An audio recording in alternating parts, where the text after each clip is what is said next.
My name is Dylan Reynolds and I'm a production apprentice in public engagement with the BBC. I'm from Pembrokeshire, down in South West Wales.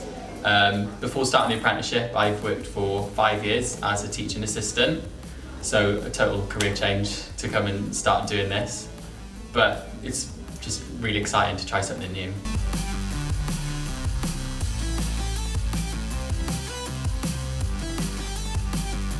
One thing I've learned so far is being able to work on the BBC Make a Difference Awards in my first week on the job.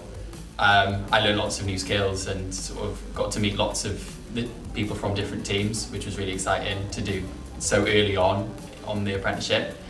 But I'm also really looking forward to sort of trying to learn as many skills as I can, just to try and find what I'm good at and find where I'm best.